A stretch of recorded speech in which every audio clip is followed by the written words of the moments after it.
Mahalagang paalala, ang lahat ng mga balitang aking inihahayag ay hindi sa akin mismo nanggaling. Ito ay galing sa mga source ng Aldab Nation sa iba't ibang social media platform. Ako ay tagapaghatid lamang at nagbibigay ng komento. Magandang araw mga Aldab Nation! May panibago na naman po akong update para sa inyong lahat. Pero bago natin ito umpisahan ay huwag niyo munang kalimutan na mag-subscribe sa aking YouTube channel at i-click mo na rin ang katabing bell button para maging updated ka sa mga latest videos na i-upload ko. At kapag umabot na ng 100,000 subscribers ang aking channel, ay may sorpresa ako para sa inyong lahat. Alam kong excited na kayo, kaya naman ngayon, umpisahan na natin ang ating kwentuhan. Ang pag-uusapan natin ngayong araw na ito kung saan spotted raw si Meng at Alden sa isang restaurant sa Calgary, Canada.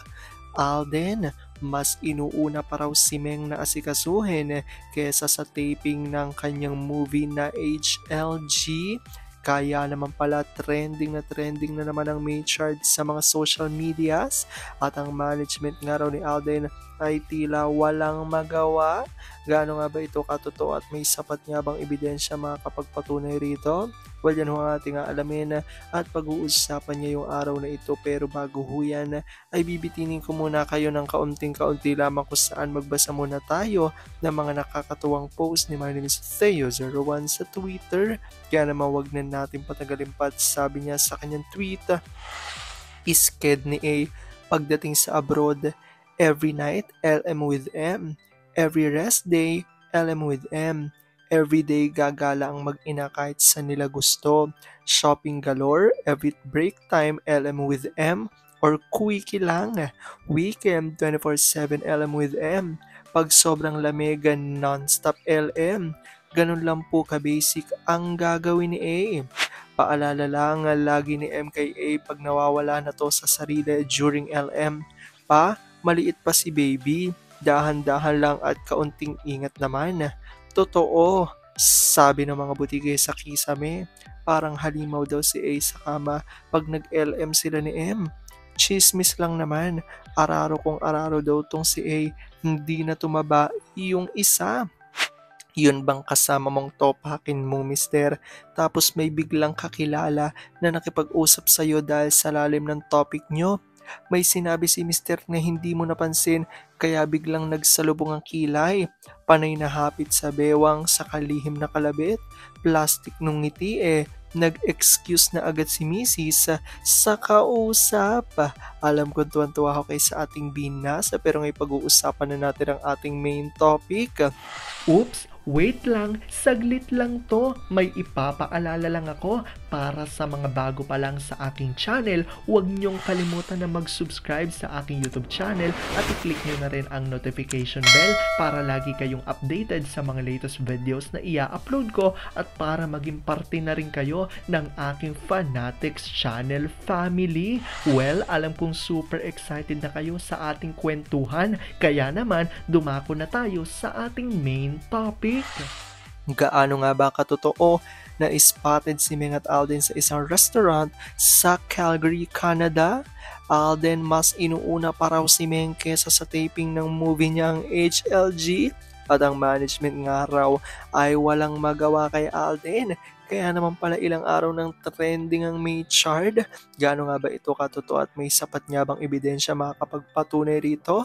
Well, yan ho ang ating alamin at pag-uusapan ngayong araw na ito. Alam kong super excited na kayo malaman yan kaya naman wag na natin patagalin pa. Una-una na nga dyan ay galing sa tweet ni Larry 1973 at ayon sa kanya, iyong mga ganito ang nagpapa-GV sa ADN fandom at nagpapa-HB naman sa ZGOC. Aldab pa rin. Sagot ni JN Low, anyari sa plan na lalafang kasama ang cast and crew ng HLA. Hindi na natuloy, imbiyer na siguro ang direktor, magdusa kayo. Ginusto niya si A kunin muli? Siguro naman alam niyong kondisyones niya, pinilit niyo pa rin. Why not si JG, who you claim look alike ni A and now 40M na? 2-day gross ng movie.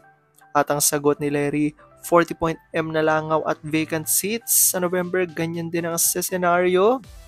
Sabi ni Jello, then and now, kahit booking na booking, kahit may proof on the contrary, ipipilit ng Agnash at Kupalmilyas ang kwentong kagilagilalas nila. Is JJ really that big? I don't think so. Lahat sa ABS-CBN padded. If JJ is that big, bakit hindi siyang ipartner kay at iba pa sa kapamilya? Maliban sa Rebisco at ngayon Jollibee, matumalang TVC. Hindi rin top rater series niyan unlike Coco M. Bakit nga ba hindi ipareha si kay Coco? Ayon niya kay Larry 1973. At dagdag pa niya, lahat sa ABS-CBN. Sabi ni Jen Lowell, that's what I've been saying. Ang daming LM sa Agnacia. Why did they cover A? If from their contract fee sila kukuha, mas magkakatipid sila. For sure to get A who first declined the role. He named his price and conditions and nakipag-collab pa sa GMA giving him no choice but to agree. At ito na nga ang kalakip dyan na galing sa source ng Aldab Nation at ayon nga rito, Maine Mendoza is spotted daw na kasama si Alden Richards sa Fuji Ramen and Sushi Restaurant sa Calgary sa Canada. Aldab pa rin ang malakas, number 1 trending sa SOCMED. Ayan niya ang makikita kung saan. Alam kong alam nyo rin namang lahat, di ba, na si Alden nga ay nandito nga sa Calgary, Canada para sa kanyang bagong proyekto na HLG na tinitaping nga nila kasama at kapartner niya nga dito si Kath. At alam ko na marami sa inyo ang talagang hindi rin natutuwa dito sa proyektong ito dahil sinisigaw nga nating lahat, di ba, na sanay ang magkasama na talaga sa isang proyekto ay sina Alden at Maine.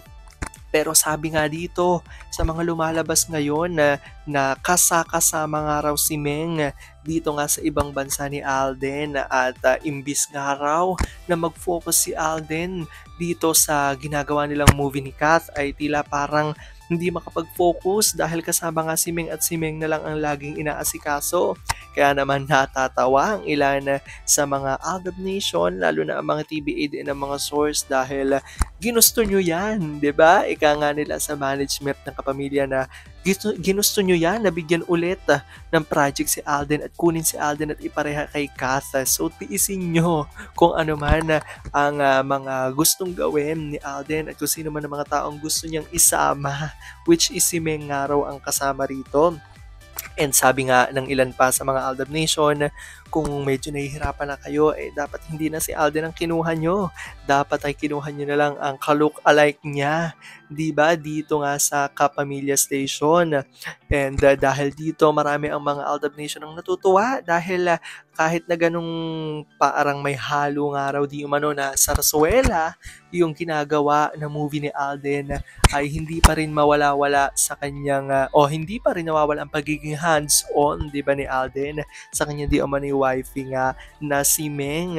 At dahil dito talaga namang natutuwa ang mga Aldab Nation dahil may mga lumalabas-labas pa nga na mga balita na hindi lang daw si Meng ang kasama dito sa taping kundi ang di umano yung mga anak ng dalawa. Kaya kahit na nagwo-work itong kanilang daddy ay hands-on pa rin bilang isang ama, di ba? Ayon nga yan sa ilan sa mga Aldab Nation. Kaya naman dahil din siguro dito, ito ang isa sa factor kung bakit ilang araw ng trending ang May chart. Talaga namang malakas pa rin ang mga Aldab Nation dahil hanggang ngayon ay nakikita pa rin ito, visible pa rin, di ba? Sa Twitter, palagi ang mga ginagamit na hashtags ng mga Aldab Nation. Ako, lalo na ngayon, di ba? Na marami ang masayang Aldab Nation dahil sa ganitong balitang lumalabas na spotted nga raw sa iba't ibang lugar sa Canada sina Alden at Meng na ine-enjoy ang moment nila kahit pa kailangan mag-focus na si Alden sa work, ngunit hindi nila mapilit, 'di ba? Hindi mapilit ng management na puro work ang gawin ni Alden, kung hindi talaga namang aayaw ito kung sakali man napilitin nila na ipagawa yung mga gusto nilang gawin kay Alden dahil gusto nga nito ay laging kapiling nga raw ang kanya nag-iisang irog, di ba, sa kanyang puso, which is si Meng nga raw. Alam ko natutuwa kayo, i-comment down below nyo nga guys kung meron pa kayong mga ilan sa mga alam na mga source na naglabas o meron pa kayong mga alam na mga spotted sila dito sa lugar nga sa Canada. Kung meron, i-comment nyo yan guys para mas lalong maraming Aldab Nation na makabasa at talaga namang makapaghatid tayo ng good vibes. Alam ko dahil din dito marami sa inyo mas lalo ngayong kumakapit at naninindigan na Aldab Nature is real. Pero sabi nga natin na kahit na ano pa man na magdesisyon ni na Alden at Min sa kanilang buhay, karera at buhay pag-ibig, ay kailangan natin sila supportan, kailangan natin itong tanggapin ng buong buo dahil yon ang kanilang deserve. At yan ang aking update for today's video.